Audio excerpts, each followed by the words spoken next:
Hello mga ka-Virginatic. So, gisumuulan na ba mo sa akong video? Charot, bitaw. So, muna ni siyang part 4 sa atong general cleaning, no? So, mo naman to ganina, no? Sa part 3 nato, kay human naman taog basa-basa sa salog.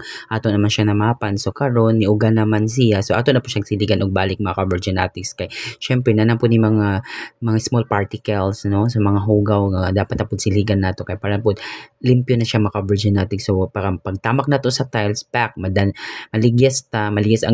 maligis ang langaw at the same time what ay ma-feel nga mga kartihan charot bitaw inanabit na siya maka Virginatic. So mo ni siya kay bahumani na gini siya maka Virginatic. So sala pa ni siya wa pa nilabot ang atong other sides, atong other parts sa atong mansion, no? So syempre apilon pa man nato atong kusina, then mga kwarto. So mga kwarto din sa nato to pang videohan mga Virginatics, no? Kay kana kapoy na kay siya maka Virginatic bitaw.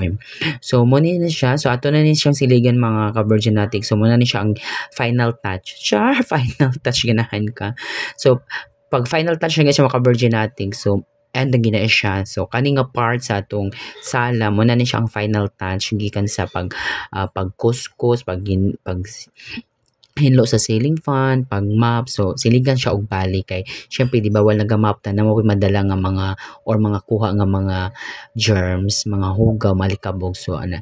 So pilon po nato siya silig ang may lalong sa bangko kay mostly ba sa atong mga kapanahonan karon kapanahonan latigwang na gid, no? So mostly sa manghinlo ba yan, no? Kay dili gid apilon ang mga suok-suok. So dapat apilon gyapon ang ilalim sa mga bangko ay nana. So may nala makuha ang mga kinmagwangan nga mga hugaw mga ka-Virginatic. So mo ni siya. So apilon po nato ang kuans.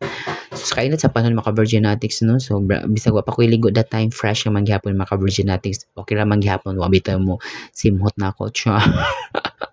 Wala mo simot kay syempre single and virgin ba ya. So proud jud ta mga ka-Virginatics. So mo na ano, so atong pagsiling mga ka-Virginatics with feelings yun na siya. So ubanan nato sa feelings yun nato kay by heart jud dapat mga ka-Virginatics, then ubanan sa pangunahon nga half size yun na pa ko ato siya igawas dito. So itambak na nato ng mga hugaw mga ka-Virginatics sa gawas di bitaw. So humana na ato na siyang tapukon, idaspan nato siya, then ibutang sa basurahan, no? Inana. So kada mga ka-Virgin balik ka na po na ako na siyang silihig inana. So pa ko di ba, that's